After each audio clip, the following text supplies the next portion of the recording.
Hello everyone, आज के lecture में हम एज प्रॉब्लम से रिलेटेड एक और प्रॉब्लम डिस्कस करेंगे।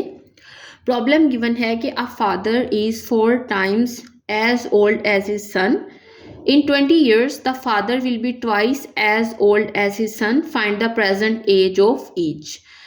तो स्टूडेंट, सबसे पहले हम अपनी स्टेटमेंट को क्विकली अंडरस्टैंड करते हैं और देन इसको राइट डाउन करने के बाद फर्दर मूव करेंगे। ठीक है, सबसे पहले देखें कि हमें कहा गया है कि father is 4 times as old as his son, यानी कि जो सन की एज है, फादर की एज उसका 4 टाइम्स है।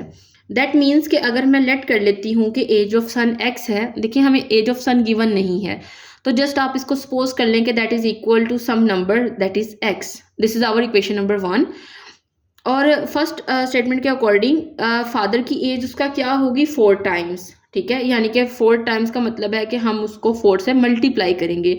जहाँ पे भी आप 4 टाइम्स की बात होती है, ये वो वाला टाइम नहीं है। ठीक है, 4 टाइम्स मीन्स के 4 उससे मल्टीप्लाई होगा, तो फादर की एज हो जाएगी 4x। This is our equation number 2। अब अगर हम इन 20 ईयर्स की बात करें कि आने वाले 20 सालों में, देखिए हम अपने सेकंड स्टेटमेंट के सेकंड हाफ पे मूव नहीं करते, हम सबसे पहले 20 ईयर्स की ही बात करते हैं कि आने वाले 20 सालों में उनकी एज क्या होगी। ठीक है, तो इन 20 ईयर्स अगर एज ऑफ सन अभी x है, तो आने वाले 20 सालों में that will be x plus 20। जाहिर है कि 20 साल बाद वो मतलब अपनी प्रेजेंट एज में 20 जमा होंगे ना।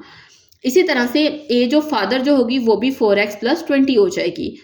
अब हम देखते हैं कि दूसरी स्टेटमेंट हमें मतलब ओवरऑल क्या कहती है कि in 20 years the father will be twice as old as his son, कि आने वाले 20 सालों में फादर की एज क्या होगी, 2 times the age of his सन।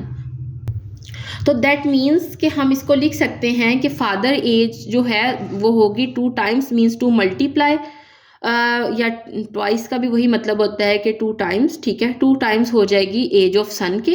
ठीक है, तो हम क्या करते हैं, यहाँ पे जो हमने इन 20 ईयर्स में बात की थी सन की एज की और फादर की एज की, उसको यहाँ पे सब्सटीट्यूट करेंगे।